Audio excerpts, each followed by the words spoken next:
அனைவருக்கும் வணக்கம். நான் ஜோதிடர் தமிழரசன் பேசுகிறேன். இந்த சேனல் ஃபஸ்ட் டைம் பார்க்குறவங்களா இருந்தீங்கன்னா சப்ஸ்கிரைப் பண்ணிக்கோங்க, பெல் பட்டனை கிளிக் பண்ணிக்கோங்க, ஆளுங்கிற ஆப்ஷன் இருக்கும் செலக்ட் பண்ணிக்கோங்க. அப்போ தான் நாங்கள் போடுற வீடியோஸ் எல்லாமே உங்களுக்கு நோட்டிஃபிகேஷன் வரும். இன்றைக்கி நம்ம இந்த வீடியோவில் எதை பற்றி பார்க்க போகிறோன்னா 18 வருட ராகு திசை என்ன செய்யும், இது வரமா சாபமா, எந்த ராசிக்குன்னு பார்த்துடலாம். காலபுருஷ தத்துவப்படி 6ஆம் ராசியான கன்னி ராசிக்கு பார்க்க போகிறோம். கன்னி ராசி நேயர்களுக்கு ராகு திசை எப்படி இருக்குன்னு பார்க்க போகிறோம். எல்லா ராசிக்கும் பார்த்திங்கன்னா ராகு திசை வராதுங்க, சரிங்களா? எல்லா ராசிக்கும் ராகு திசை வராது. ஒரு சில ராசிக்கு ஒரு சில நட்சத்திரத்துக்கு மட்டுமே தான் இந்த 18 வருஷம் ராகு திசை நடத்தும். கன்னி ராசி உத்திரம், அஸ்தம், சித்திரை இந்த 3 நட்சத்திரம் வரும், சரிங்களா? வயதுக்கு தகுந்த மாதிரி ராகு திசை நடக்கும், சரிங்களா? எல்லாத்துக்கும் பார்த்திங்கன்னா கன்னிராசினா ஒரே ஏஜில் வந்துடாது, சரிங்களா? அவங்கவுங்க வயதுக்கு தகுந்த மாதிரி என்ன நட்சத்திரத்தில் என்ன நட்சத்திர பாதத்தில் பிறந்தீங்களோ அதுக்கு தகுந்த மாதிரி இந்த ராகு திசை உங்களுக்கு நடக்கும். உத்திரம், அஸ்தம், சித்திரை, சரிங்களா? இந்த 3 நட்சத்திரத்துக்கு கன்ஃபார்மாக ராகு திசை கடக்காமல் உங்களால் இருக்க முடியாது. கண்டிப்பாக ராகு திசை சந்திச்சே ஆகணும். நீங்கள் உத்திர நட்சத்திரக்காரங்களுக்கு பார்த்திங்கன்னா பிறக்கும் போது சூரிய தசை, அதுக்கப்புறம் பார்த்திங்கன்னா உங்களுக்கு சந்திர தசை ஒரு 10 வருஷம் நடத்துகிறோம். அதுக்கப்புறம் பார்த்திங்கன்னா செவ்வாய் தசை ஒரு 7 வருஷம் நடக்கும். அதுக்கப்புறம் 4ஆவதாக உங்களுக்கு ராகு தசை வரும், சரிங்களா? 4ஆவது ராகு தசை உத்திர நட்சத்திரக்காரங்களுக்கு வரும்.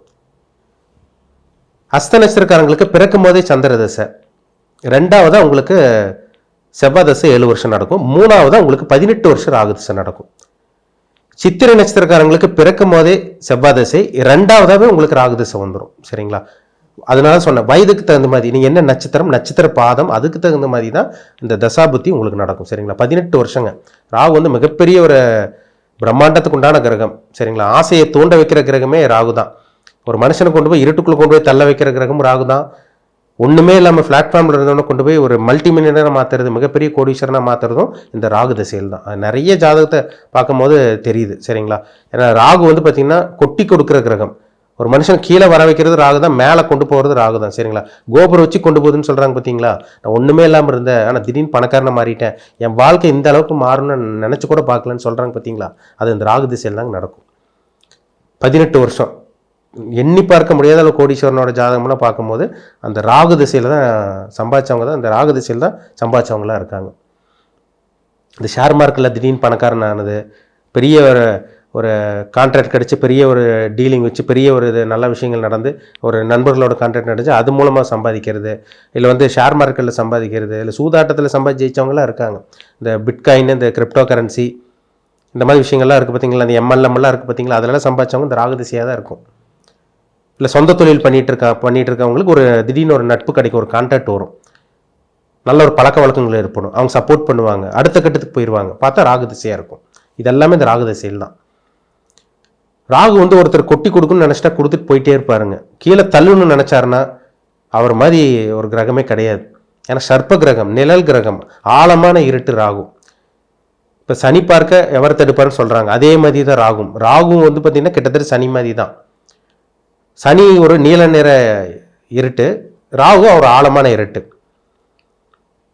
ராகுக்கு பார்த்திங்கன்னா என்னென்ன குணாதிசயங்கள் இருக்கோ அதே கிட்டத்தட்ட மேக்ஸிமம் உங்களுக்கு சனிக்கும் வந்துடும். இப்போ எப்படி உங்களுக்கு சனியை போல் ராகு செயல்படுவார்னு சொல்கிறாங்க பார்த்தீங்களா? அதே மாதிரி தான். இப்போ செவ்வாய் போல் பார்த்திங்கன்னா உங்களுக்கு கேது செயல்பட்டுருவார். ராகு கேதுக்குள்ள டிஃப்ரென்ஸ் அதுதான். இப்போ ராகு எந்த இடத்துல இருந்தால் உங்களுக்கு யோகத்தை செய்யணும்னா, நீங்கள் கன்னி ராசின்னு கன்ஃபார்ம் ஆயிடுச்சு, என்ன நட்சத்திரம்னு பார்த்துக்குங்க. ராகு பார்த்திங்கன்னா உங்கள் லக்னத்துக்கு பார்த்திங்கன்னா நல்ல இடத்துல இருக்கணுங்க. அவர் 12 கட்டத்தில் எந்த இடத்துல இருந்தாலும் பரவாயில்ல, ஆனால் சுபகிரகத்தோட சம்பந்தம் கண்டிப்பாக இருக்கணும். சுபகிரகத்தோட சம்பந்தம் இல்லாத ராகு அந்த இருக்கிற வீட்டை கண்டிப்பாக கெடுத்துருவார். இப்போ உங்கள் லக்னத்துக்கு 2ஆம் இடத்துல, இப்போ மேஷ லக்னம் 2ஆம் இடத்துல ராகு இருக்கார், குடும்ப வாழ்க்கை கெடுக்கும். இரு திருமணம் ஏற்படுறதெல்லாம் அந்த 2ஆம் இடத்துல இருக்கிற ராகுவானால தான் குடும்ப வாழ்க்கை கெட்டு போகும், பேச்சினால பிரச்சனை வர்றது, இந்த மாதிரி விஷயங்கள்லாம் உங்களுக்கு ராகு திசையில் கொடுக்கும். 7ஆம் இடத்துல ராகு தனிச்சு, எந்த லக்னமாக இருந்தாலும் 7ஆம் இடத்துல ராகு தனிச்சு பாவகிரக சம்மந்தப்பட்டால திருமண வாழ்க்கையை கெடுத்துருவார். உங்களுக்கு தவறான பழக்க வழக்கங்கள், திருமண வாழ்க்கையில் பிரச்சனை, நண்பர்களால் விரோதம், எல்லாமே இந்த 7ஆம் இடத்துல ராகு கண்டிப்பாக கொடுக்கும். 8ஆம் இடத்துல இருக்கிற ராகு பார்த்தீங்கன்னா ஆயுள் கண்டத்தை கொடுக்கும். 8ஆம் இடத்துல ராகு இருந்தால் கூட சுபகிரக சம்பந்தம் கண்டிப்பாக இருக்கணும். நிறைய ஜாதகம் பார்க்கும்போது 8ஆம் இடத்துல ராகு இருந்து சனி பார்வை இருக்கிறவங்களாம் பார்த்தீங்கன்னா அந்த ராகு திசையில் உயிர் விட்டவங்களாம் நிறைய பேர் இருக்காங்க. இப்போ ராகு 8ஆம் இடத்துல இருந்தாலும் சுபகிரக சம்பந்தம் கண்டிப்பாக இருக்கணும். இருள் கிரகம் சம்மந்தப்பட்டுட்டான்னா அந்த ராகு திசை இருள் திசையாக மாறிடும். இப்போ ராகுக்கு எந்த ஒரு உகந்த இடம்? லக்னத்துக்கு 3ஆம் இடம், 6ஆம் இடம், 10ஆம் இடம், 11ஆம் இடம். இந்த இடத்துல ராகு இருந்து சுபகிரகங்களோட சம்மந்தப்பட்டு லக்னாதிபதி நல்லா வலுத்து இருந்துட்டார்னா கண்டிப்பாக அவங்க கோடீஸ்வரனாக தான் இருப்பாங்க. அதில் மாற்றமே கிடையாது. நீங்கள் என்ன லக்னன்னு பாருங்கள். அது மெயினாக வந்து பார்த்தீங்கன்னா மேஷம், ரிஷபம், கடகம், கன்னி, மகரம் இந்த 5 இடத்துக்கு ராகு வந்து ஒரு யோகமான ஒரு ராகுவை சொல்லப்பட்டிருக்கு. ஏன்னா இந்த 5 இடம் வந்து ராகுக்கு பிடிச்ச இடம், ராகுக்கு உகந்த இடம் தான் இந்த 5 இடம். நீங்கள் எந்த லக்னமாக இருக்கலாம். ராசி வந்து கன்னி, ஒரு சில பேர் கன்னி ராசி கன்னி லக்னமாக இருப்பாங்க, கன்னி ராசி கன்னி லக்னமாக இருப்பாங்க. 3ஆம் இடத்துல ராகு இருக்கும்.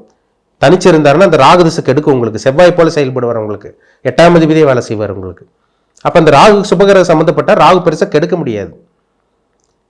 இப்போ நீங்கள் வந்து பார்த்தீங்கன்னா உங்களுக்கு வந்து பார்த்தீங்கன்னா நீங்கள் மிதுன லக்னமாக இருக்கீங்க, 3ஆம் இடத்துல ராகு இருக்காரு, சிம்ம வீட்டுக்கு எடுப்பார் உங்களுக்கு, தந்தையை கெடுப்பார். அந்த ராகு திசை வரும்போது தந்தையோட ஆரோக்கியம் கெட்டு போகும், தந்தையோட அத்தனை அமைப்பும் நெகட்டிவாக இருக்கும் உங்களுக்கு. அதுக்கு விதிவிலக்கம் என்னன்னா உங்களுக்கு சுபகிரக சம்மந்தப்பட்டுறணும். அப்போ இந்த ராகு திசை சூரியனை போல் செயல்பட்டு அதிகாரம், அரசியலில் நல்ல ஒரு கான்ட்ராக்ட் கிடைக்கிறது, அரசியலில் ஜொலிக்கிறது, அரசியலில் ஷைன் பண்ணுறது, இதெல்லாமே இந்த ராகு திசையில் கொடுக்கும். அப்போ இந்த சுபகிரகத்தோட சம்மந்தப்பட்டாதான் இந்த ராகு திசை நல்லது பண்ணும். சரிங்களா? அது தெளிவாக புரிஞ்சுக்குங்க. எல்லாத்துக்கும் ராகு திசை வந்து யோகத்தை செஞ்சிடாதுங்க. இருக்கிற இடத்த பொறுத்து தான். ராகுக்கு வந்து குருவோட பார்வை, குருவோட சேர்க்கை இருந்தால் அருமையாக இருக்குங்க. ஆனால் உங்களுக்கு குரு திசை நல்லா இருந்திருக்காது, குரு திசை நல்லா இருக்காது, உங்களுக்கு ராகு திசை நல்லா இருக்கும். ராகு சனி காம்பினேஷன் இருக்கவே கூடாது, ராகு செவ்வாயோட தொடர்பு இருக்கவே கூடாது, ராகு சூரியனோட சேரவே கூடாது, ராகு சூரியனோட காம்பினேஷன் இருக்கவே கூடாதுங்க. ராகுக்கு வந்து சுக்கிரனோட தொடர்பு, சுக்கிரனோட பார்வை, ராகுக்கு வந்து குருவோட பார்வை 5, 7, 9ஆம் பார்வை எந்த இடத்துல குரு பார்த்துட்டாலோ, இல்லை குருவோட நெருக்கமான டிகிரி ஒரு 8 டிகிரி 5 டிகிரிக்குள்ள இல்லை ஒரு 10 டிகிரிக்குள்ள ராகுவோட குரு சேர்ந்துட்டாருன்னா அந்த ராகு திசை யோகமான ராகு திசையாக தான் இருக்கும். அதில் மாற்றமே கிடையாது. இருக்கிற வீட்டதிபதி போல் செயல்படுவார் உங்களுக்கு. சரிங்களா? இப்போ கன்னி லக்னத்துக்கு உங்களுக்கு 8ஆம் இடத்துல ராகு இருந்துச்சுன்னா அவர் செவ்வாய் போல் செயல்படுவார் உங்களுக்கு. அப்போ ராகு திசை செவ்வாய் திசையாக இருந்து ஜாதகர் படாத பாடு பட்டுருவார், எல்லா நெகட்டிவான விஷயங்களும் நடக்கும். அதே மாதிரி அதே மிதுன லக்னத்துக்கு ராகு 6ஆம் இடத்துல விருச்சக வீட்டில் இருந்தாருன்னா தனிச்சிருந்து உங்களுக்கு சுபகிரக சம்மந்தப்பட்டால் கூட தப்பிச்சிடலாம். உங்களுக்கு செவ்வாயே அங்கேயே இருந்துச்சுன்னா உங்களுக்கு 6ஆம் அதிபதியே உங்களுக்கு செயல்பட்டு ராகு வந்து கடன், நோய், வம்பு வழக்கு பிரச்சனைகள், விபத்து சந்திக்கிறது, நோயால் பிரச்சனைகள் உருவாக்குறது, உடம்பு ஆரோக்கியம் கெட்டு போகிறது எல்லாமே அந்த ராகு திசையில் கண்டிப்பாக நடக்கிறத உங்களால் கண் கூட பார்க்க முடியும். அப்போ மிதுன லக்னக்காரங்களுக்கும் கன்னி லக்னக்காரங்களுக்கும் ராகு வந்து 8ஆம் இடத்துலையோ 6ஆம் இடத்தோட சம்மந்தப்பட்டாருன்னா தேவையில்லாத வில்லங்க தாங்க கொடுக்கும். சரிங்களா? அதுக்கு விதிவிலக்கா சுபகிரகங்களோட சம்மந்தப்பட்ட ராகு கண்டிப்பாக கெடுக்க மாட்டார். ஏன்னா ஒரு இருள் கிரகத்தோட ஒரு ஒளி கிரகம் பட்டுருச்சுன்னா அந்த இருள் தன்மை, அந்த கொடூரத்தன்மை, அந்த நெகட்டிவ் வைப்ரேஷன் எல்லாமே கண்ட்ரோல் வந்துடும். அந்த சுபகிரகங்கள் வந்து கண்ட்ரோல் கொண்டு வந்துடும். அதுதான் விஷயமே. சரிங்களா? அது 3ஆம் இடத்து ராகு உங்களுக்கு 11ஆம் இடத்து ராகு அபாரமான வளர்ச்சி கொடுக்கும். அதே மாதிரி வந்து பார்த்தீங்கன்னா 10ஆம் இடத்துல இருந்த ராகு சுபகிரகத்தோட சம்மந்தப்பட்டால் தொழிலில் பிரம்மாண்டமான வளர்ச்சி கொடுத்துரும் உங்களுக்கு. 6ஆம் இடத்துல ராகு இருந்தால் கூட சுபகிரகம் சம்மந்தப்பட்டால் கூட உங்களுக்கு பாசிட்டிவான விஷயங்கள், நல்ல வேலை, நல்ல உத்தியோகம், நல்ல வேலையில் வந்து பார்த்திங்கன்னா ப்ரொமோஷன் கிடைக்கிறது, அடுத்த கட்டத்துக்கு மூவ் ஆகிறது, உங்கள் வாழ்க்கையில் என்னென்ன விஷயங்கள் நல்ல விஷயங்கள் பார்க்கணுமோ எல்லாமே இந்த 6ஆம் இடத்து ராகு சுபகிரக சம்மந்தப்பட்டால் மட்டுமே தான் உங்களுக்கு கொடுக்கும். சரிங்களா? ஆனால் என்ன லக்னன்னு பாருங்கள், என்ன லக்னத்தில் பிறந்திருக்கீங்கன்னு பாருங்கள். பொதுவாகவே ராகுக்கு வந்து 3ஆம் இடம், 6ஆம் இடம், 10ஆம் இடம், 11ஆம் இடம் இந்த இடத்துல ராகு இருந்து திசையை நடத்தி சுபகிரகம் சம்மந்தப்பட்டால் கண்டிப்பாக இந்த ராகு உங்களுக்கு யோக ராகுவாக தான் இருக்கும். யோகத்தை செய்கிற ராகுவாக தான் நிச்சயமாக அந்த 18 வருஷம் இருக்கும். அதில் மாற்றமே கிடையாது. சரிங்களா? நீங்கள் என்ன நட்சத்திரம், என்ன நட்சத்திர பாதம், உங்களோட வயசு என்ன, இப்போ என்ன தசாபதி போயிட்டுருக்கு, ராகு திசை நடந்துட்டு இருக்கா, இல்லை ராகு திசை இனிமேல் தான் வருமா, உங்கள் தனிப்பட்ட ஜாதகத்தை பற்றி தெளிவாக தெரிஞ்சுக்கோங்க. சரிங்களா? மீண்டும் அடுத்த பதிவில் சந்திக்கும் வரை உங்களிடமிருந்து விடைபெறுவது உங்கள் சோதரர் தமிழரசன். இந்த சேனல் பிடிச்சிருந்தா உங்கள் நண்பருக்கு, உறவினருக்கு ஷேர் பண்ணுங்கள், லைக் பண்ணுங்கள், சப்ஸ்கிரைப் பண்ணுங்கள், பெல் பட்டனை கிளிக் பண்ணிக்கோங்க, ஆளுங்கிற ஆப்ஷன் இருக்கும் அதையும் செலக்ட் பண்ணிக்கோங்க. அப்போ தான் நாங்கள் போடுற பதிவுகள் எல்லாமே உங்களை வந்து சேரும். நன்றி, வணக்கம்.